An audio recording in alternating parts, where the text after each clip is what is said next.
welcome. Thank you for coming. It's really nice to be here today. I'm really happy that I get to talk about the thing that I am most obsessed with in the world, which is making art. Growing up, I had no idea that you could actually be an artist as a job. I thought that all artists were like old and dead, so it's actually quite a nice surprise to be here and not be old and dead yet. But I did know I just loved drawing pictures. I grew up in a family who moved around a lot. My mum was a hardworking single parent who came to the UK when she was young, and like many parents in her position, I think she was quite keen for me to have a proper job, like something nice and stable. So the idea of being an artist as an actual career wasn't really on the menu for me.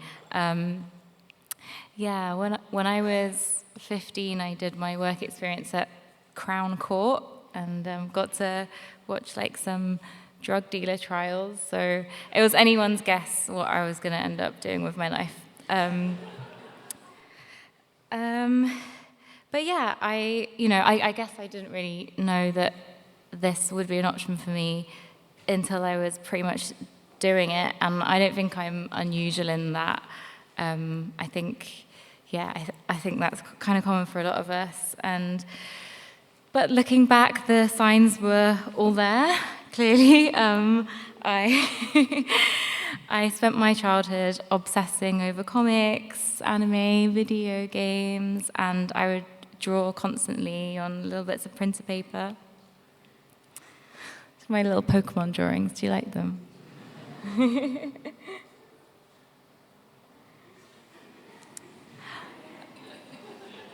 This is a project I did with my friend Chris. It's a fanzine about Lord of the Rings, and Lord of the Rings was a much obsessed over era, spanning from when I was like 10 until now. So,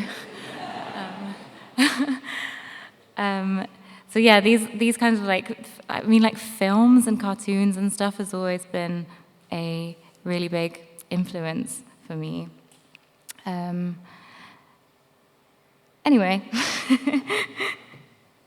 so art was my favorite thing to do before having any context or name for what I was doing, and I did it at school, but I was never really planning to pursue it until like a very kind art teacher recommended that I applied to go to Camberwell, which is where I studied illustration. On the day of my interview, I kind of like got a little bit of imposter syndrome and actually didn't go to my interview. I think I'd like on some level internalized the belief that studying art was pointless for someone like me, so I just didn't go. I quietly gave up and went back to my job at M&S. Big up. But weeks and months went by, and I actually got a phone call from Camberwell saying, "Oh, like we have some like interviews for people who couldn't come due to illness. Like, were you ill?" And I was like, "Oh, yeah, maybe I was actually." So, long story short, I told a friend of mine who was like, "Hey, I'm driving to London that day. You should get in the car." So I went with her, and I got my place at Camberwell, and I guess for me, the rest is history, and I feel like I genuinely still owe so much to that moment. And suddenly I was moving to London to study art. I loved it. I had such a good time, and I really felt like I stepped into myself properly for the first time. I was on an illustration course, and so we were always thinking about narrative and stories, and I think that is a thread that still runs through my painting now. And I made loads of friends who are still my besties today. Some of you are here. Hi.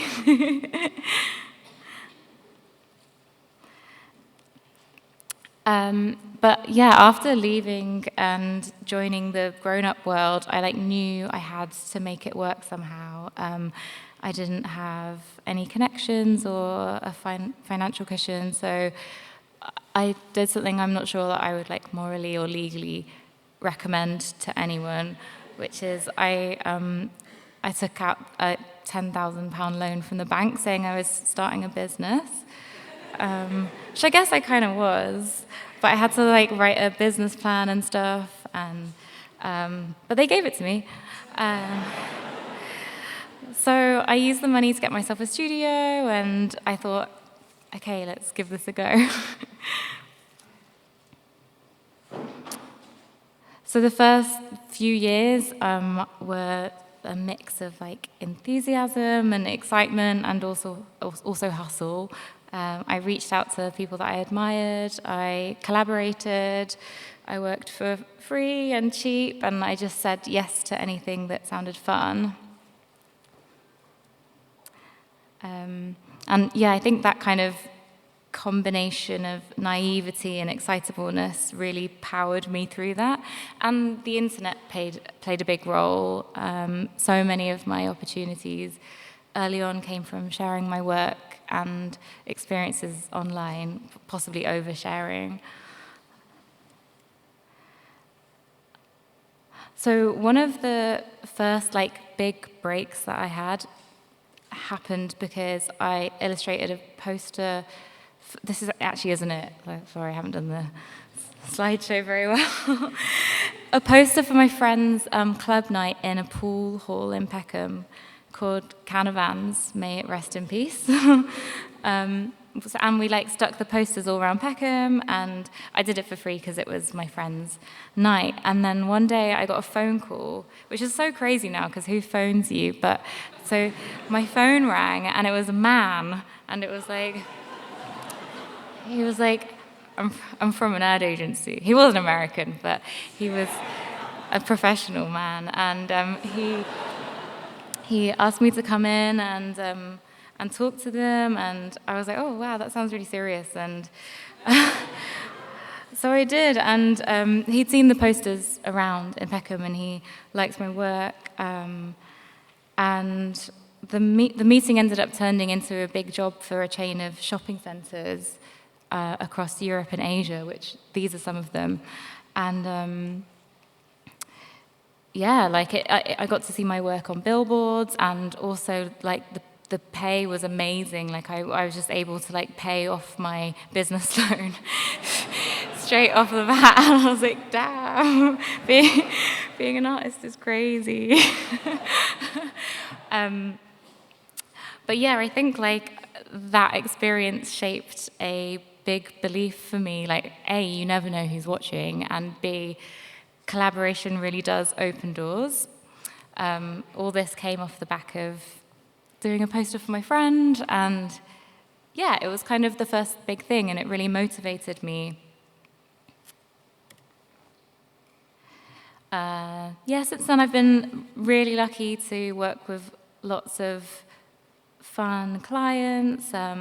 These are some bits I did for a brand called Lulu Guinness, and I've also been lucky enough to work with, yeah, like you were saying, Hermès, Nike, the New York Times, and I've also had some really, really fun gallery shows as well, which has been so cool. So I had this show last year at Now Gallery in Greenwich. It was this massive space that I was tasked with filling, and I mean, I paint usually, so it's fairly small format, but I was really thinking about how can I make this space full and impactful and kind of feel I wanted it to feel like a fantasy, so I kind of made these big cuddly toys. You can see this kind of angel cat spooky sculpture in this photo.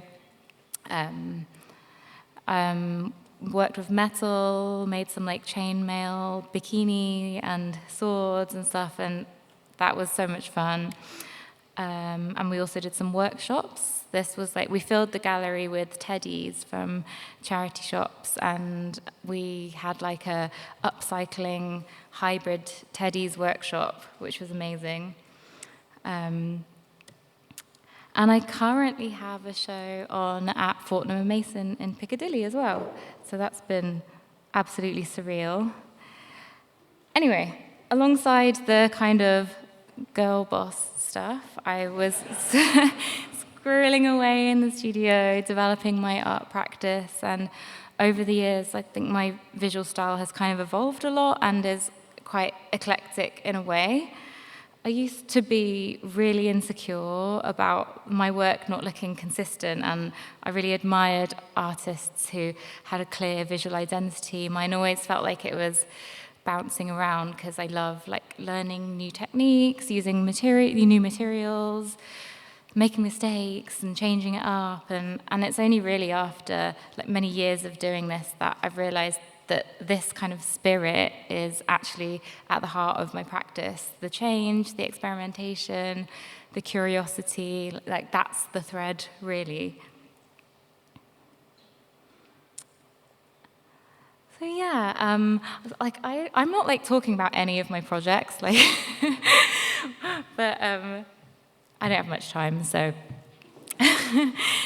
basically it is just really surreal to be able to make art for a living, and because there are people from all sides of the creative world here, I wanted to say something frankly, that being working class in the arts is hard, and working class and low-income artists are woefully underrepresented, not because of lack of talent, but because the industry isn't designed with accessibility in mind. Like, it requires lots of unpaid time, flexible schedules, networks, rent, equipment, and like emotional stamina, which is a lot to expect of anyone. But it's possible. It's not easy, but it is possible with community, stubbornness, and with people who kind of open doors instead of guarding them. And I've been really lucky that people have believed in me over the years and taken a chance on my work, even though who am I?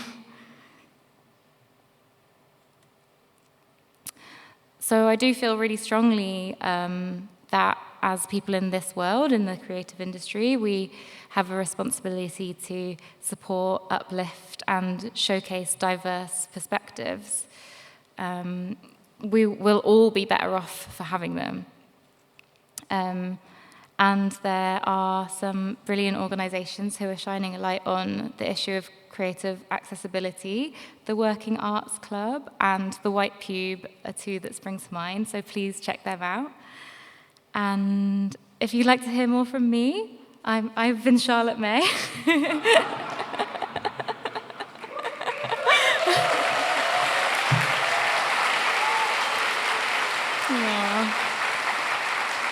Thank you. Go check the show at Fortnum & Mason out. It's free to visit. And thank you so much for listening. It really means the world.